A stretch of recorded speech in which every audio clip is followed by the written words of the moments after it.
Good afternoon, everybody, from a very sunny but quite chilly Carrow Road. Certainly from the press box, where the wind is hitting us directly, which is not particularly pleasant. But nonetheless, Norwich City host Cardiff City here this afternoon, hoping for their third consecutive home win, and obviously a win that will take them closer to the Championship top six. Sunderland were losing to Coventry prior to record last time I checked, which obviously Sunderland are in the top six. Norwich, I think, are a point behind them, or were a point behind them. So a win today would see them leapfrog them. So certainly lots of implications, ramifications of this afternoon's game.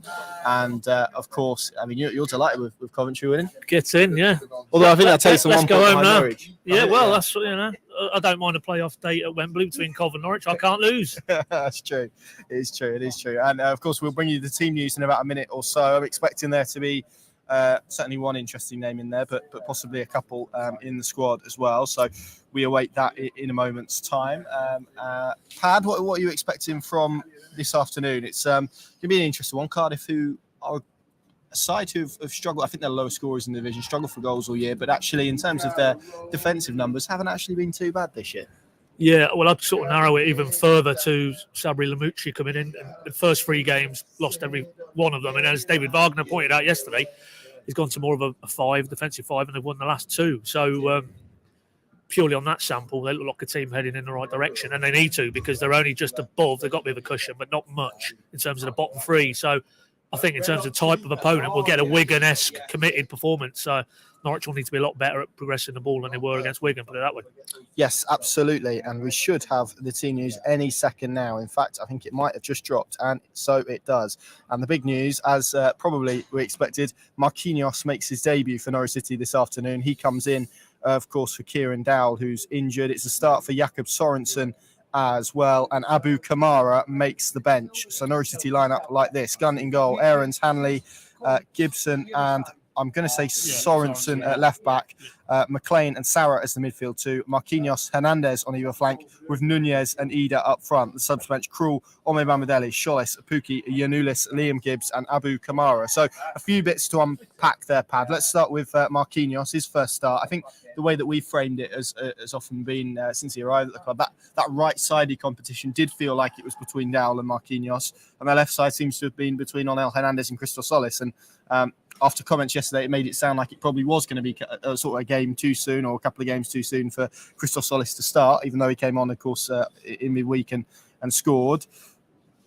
Big opportunity for Marquinhos, though, who I think we saw at the full-time whistle, David Wagner had to almost console the fact he didn't get on the pitch the other night. Well, he'd swapped a situation at Arsenal where he wasn't getting a lot of football, and I'm sure he felt one of the attractions, apart from knowing 1 or 2, i.e. Gabi Zara, but he'd come here and play regular football and had that little muscular issue that kept him out 9 days in training. That set him back. But to have not got on the pitch in the last 2 or 3 games, I can understand why he'd be a bit frustrated, because with the greatest respect, you swap Arsenal for Norwich in the Championship, you expect to play. But good management from Wagner, because he probably, maybe when he was consoling him, thanks, Rihanna, probably had a little whisper in his ear that, don't worry, mate, you'll play Saturday and just get yourself right. And he certainly won't lack for motivation. He'll want to make a statement. First appearance in Norwich, yellow today, and the pedigree we know all about. But let's see what he's got to add to this mix, because if they could build on what they did midweek with him offering that threat, different clearly player to Dowell, but I thought it was interesting when again Wagner was kind of trying to second guess how Cardiff would set up, and didn't know for certain, but if they've gone to a 5 for the last 2 games, then you would think they won't come here and be too ambitious, not in the early stages. If that is the case, and Norwich are going to have a mid to low block defensively to break down, then you're going to need players with pace to get in behind.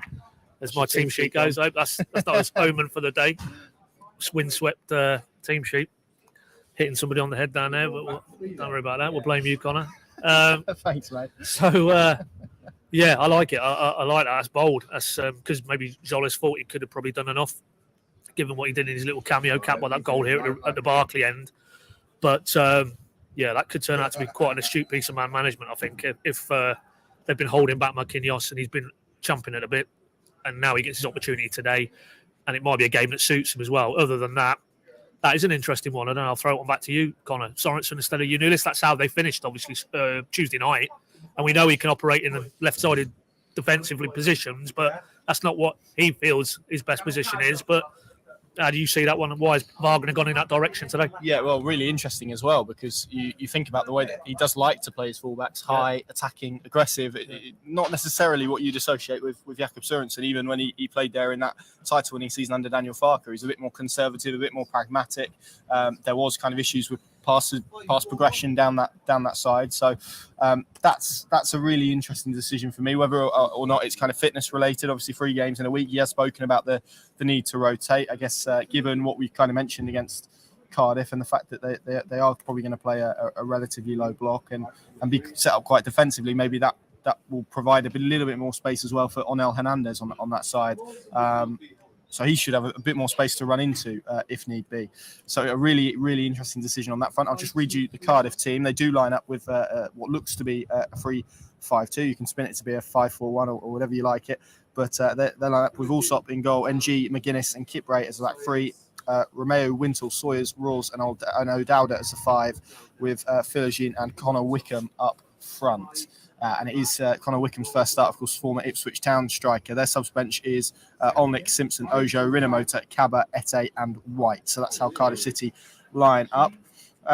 Couple of interesting names on the bench. Tim Mapuki does make it, which is good news for Norwich City and probably good news for Adam Idah as well. He's run himself absolutely ragged in the last 3 games after what's been a fairly lengthy injury. But also Abu Kamara makes the bench, which I think we were probably expecting when we saw the under-21s team yesterday and he wasn't included. Yeah, I mean, unless there was an injury, which I don't think Alan Nielsen indicated afterwards, then that was very much because it came within the hour of being down at Colney and Wagner confirming no Dowell for a couple of months at least, no Josh Sargent either for probably until mid-March, and Pookie was still a doubt if he hadn't come through without any adverse reaction in the final training session later on Friday. So yeah, you've got to take a little bit more of a precautionary view with it. No Kamara in the development squad yesterday.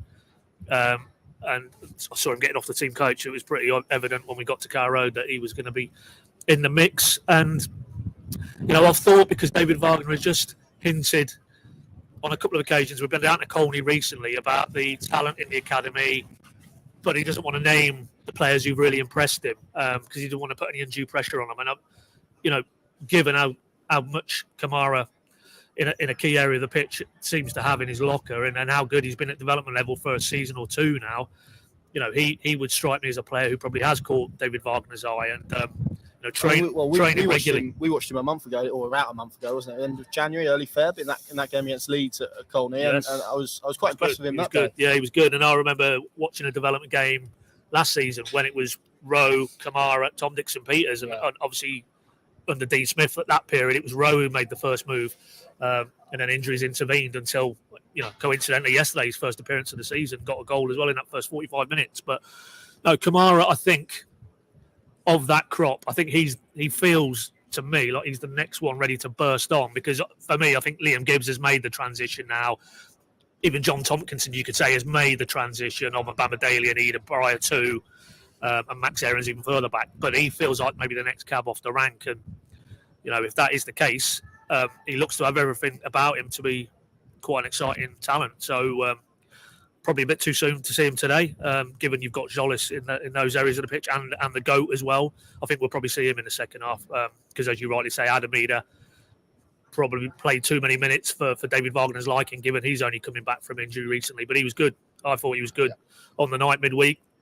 David Wagner said it after the game and again yesterday.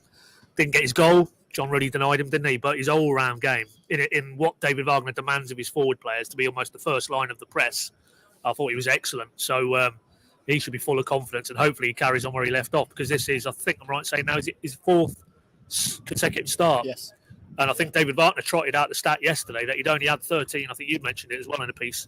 Had he only had 13 in his entire Norwich career, and 4 of them have now come in this little batch. Well, I think it was 10 before David Wagner arrived, and this is obviously his 4th since then. So it's not a huge number, and that's where it probably feels a little bit harsh that people are speaking about his goals return.